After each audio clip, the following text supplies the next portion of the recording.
Hello everyone, pick a card reading tayo. Timeless, general reading only. Kahit kailan nyo po ito mapanood, no? Timeless reading po ito. So, ang gagawin ninyo is mamimili kayo. Isang card lang, magme-meditate muna kayo. Okay. Mag-ano ako dito, pick ako ng 2 random cards. Bago tayo mag-start, ako nga pala si Purple Teen para po sa mga bago dito. Disclaimer, card reading only. Pwedeng makaka-relate sa inyo, pwede rin namang hindi. Hindi ito guaranteed na totoo or mangyayari, no, sa inyo. Gawin nyo lamang guidance kung ano yung mapipick up lang na mensahe dito sa reading na ito. At kung interesado po kayo sa private readings, yes, I do private readings. Kaya lang, mag-ingat po kayo dun sa mga impersonators ko, yung mga nagpapanggap na ako, yung mga fake. Remember, hindi po ako mag-a-add friend sa inyo. Never ko pong ginawa yan. Never din po akong naunang mag-message kahit kanino para mag-offer ng kung ano-ano, lalo na kung manghingi ng kung ano-ano. Kapag may ganun po yun po yung mga impostor. Kinukuha nila yung mga content ko, yung photos ko, yung pangalan ko, ginagamit nila. Kaya mag-ingat po kayo sa ganon. At maraming salamat po sa lahat ng sumusuporta, yung mga laging nanonood, sumusubaybay, mga nagsishare ng mga readings natin, malaking tulong po yan. Yung mga nag-avail na membership subscription, mga nagpapadala ng super thanks stars, special mention, shoutout to Miss Yoli Soliman, top 1 star sender ko yan. At subscriber din siya. So yan ha. Na natin, pick tayo ng 2 card dito, random cards. Ano to, maiksing general reading, pick a card. Mamimili lang kayo isa. Pwede nyo guys i-pause itong video para mas makapamili kayo mas makapamili kayo ng matagal para makapag-meditate kayo, pakikiramdaman ninyo. Isa lang dito, para mas maganda kung isa lang yung pipiliin ninyo para accurate. Ipopost nyo, huwag kayong magmamadali. Okay? Pakikiramdaman ninyo. Alin dito sa 2 hawak ko. Yung nafe-feel nyo kung saan kayo mas na-attract. So, I assume nakapili na kayo, no? Pinost nyo na. Sa mga nakapili nitong card na to, sa kaliwa, you have, wow, Wheel of Fortune. So, Wheel of Fortune talks about cycles. Pwedeng may magtatapos na cycle sa buhay mo, kung ano man yan, related man yan sa love or not, or pwedeng may magsisimulang cycle. Pero, isa lang ang masasabi ko sa'yo dito, maaari kang maging maswerte. Magandang kapalaran, or pwedeng itong changes, and when it comes to changes, ito ay magagandang pagbabago or improvement sa buhay mo, sa sitwasyon mo, sa kalagayan mo. Okay, kung naghihintay ka ng go signal, this is a go signal, this is a green light. Ibig sabihin, samantalahin mo itong maswerteng pagkakataon na to.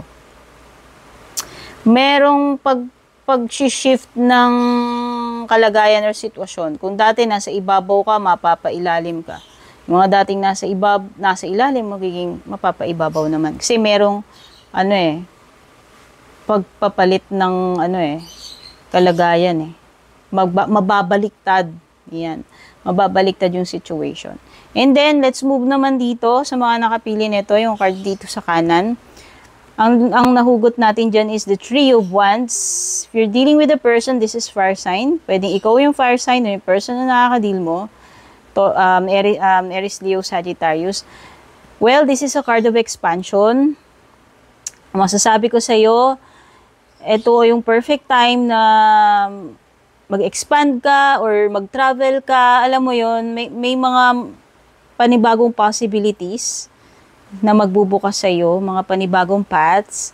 This could indicate travel pag-abroad. So, kung naghihintay ka ng go signal, kung dapat ka bang mag-abroad or matutuloy ba yung pag-abroad, pag-expand, anumang klaseng expansion yan, sa career mo man yan, whatever. This is a yes or go signal. Okay? So, mas lalawak yung opportunities mo, mas malayo yung mararating mo, mas marami kang makikilala when it comes to business, career, or sa relationship man yung tinutukoy dyan. Okay? Kumbaga, ito yung dominion mo, mas pinalalawak mo pa. Or mas malayo yung mararating mo dito sa mga pinaplano mo sa ginagawa mo. At kung may mga pinaplano ka, ito ay sign na magiging successful yung magiging outcome ng pinaplano mo or gagawin mo. Okay?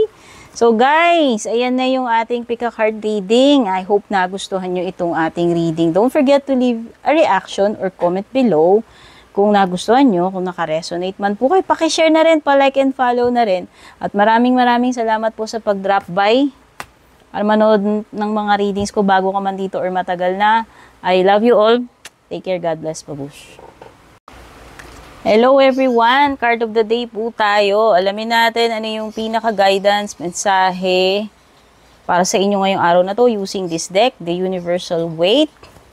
Bago ako magsimula, ako nga pala si Purple Teen para po sa mga bago dito. Please don't forget to subscribe, like, or follow.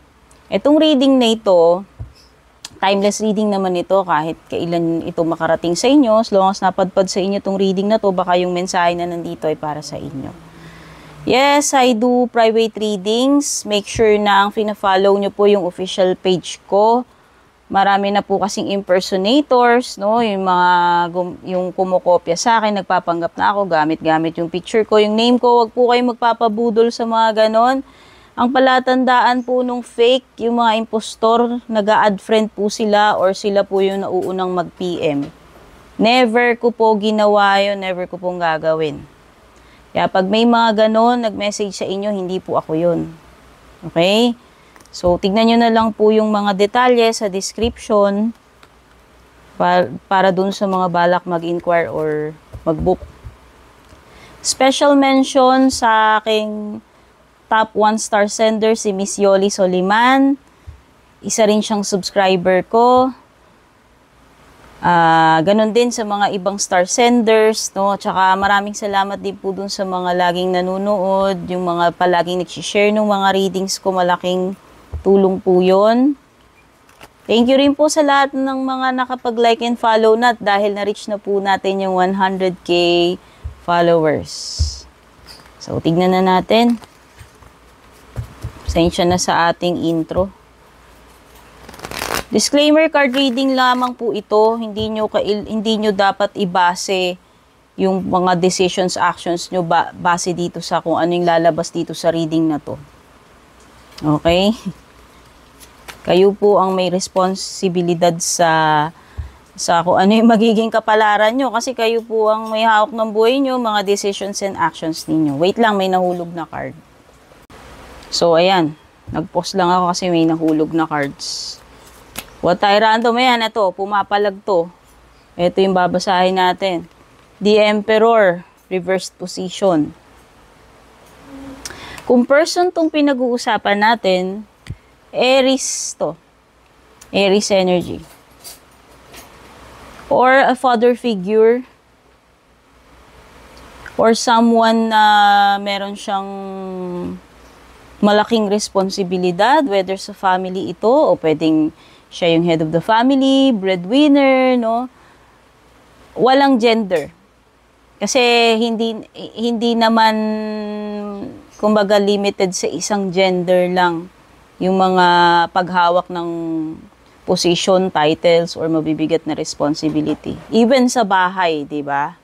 So, sinaunang ano na yon na dati, di ba, mga lalaki lang yung sinasabi nila na superior, ganito, ganyan. Kasi naniniwala ako na sa pamilya, lahat tayo may parte. Hindi lang isang tao yung nagdadala.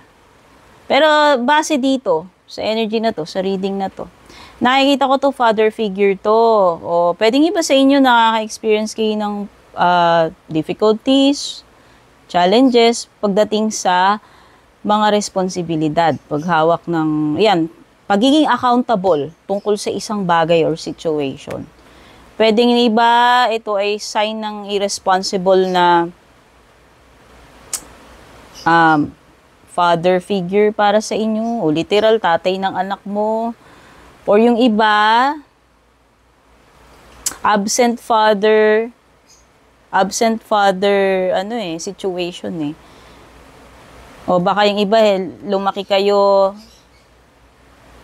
pinanganak kayo, hindi nyo nakagisnan ng tatay ninyo, or pwedeng maaga kayong nawalan ng father figure, yung mga ganun. May something na may kinalaman sa, sa fatherhood. At saka, someone, kung ito ay sa ibang aspeto, pwedeng itong tao na to, hindi siya fit or capable doon sa responsibilidad na dapat na hinahawakan niya. Pwedeng ina-avoid niya yung responsibility, or pwede talagang irresponsable siya, or halimbawa, na-assign siya sa isang task, no, or responsibility, pwedeng hindi sapat yung kakayahan niya na mag-handle ng kung ano man yung nakaatang sa kanya na or naka-assign sa kanya na yun. Okay? It's either hindi talaga siya capable or umiiwas lang, irresponsible lang. Merong nami-mishandle dito, mismanagement. So, yan. Kung halimbawa, kung ano man to sa business, sa trabaho, pwede rin you are encountering problems with your boss, pwedeng nagpa-power trip yan, or nabubuli ka dyan.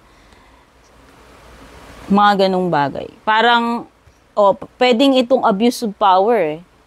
Halimbawa, may isang taong naka-assign doon, inaabuso niya, ginagamit niya yung position niya, yung power niya para, alam mo na, mang-manipulate. Pwedeng this is a person who is controlling, manipulative, abusive, or dictatorial, sabihin na natin. So, yan yung mga na-pick up kong energies. Hindi naman laging positive, maging realistic tayo. Baka iba sasabihin, ang nega-nega naman yan. Of course, sa buhay nyo ba, lagi bang sunshines and rainbows, lagi bang happy? Hindi naman, di ba? Yun yung realistic. So, yan yung mensahe na na-pick up ko, whether you like it or not. Maraming salamat for dropping by. Take care. God bless, babush. And kung balak nyo pong mag-book or mag-inquire ng personal readings ko, basahin nyo lamang po itong nakasulat sa screen or yung nakalagay sa description.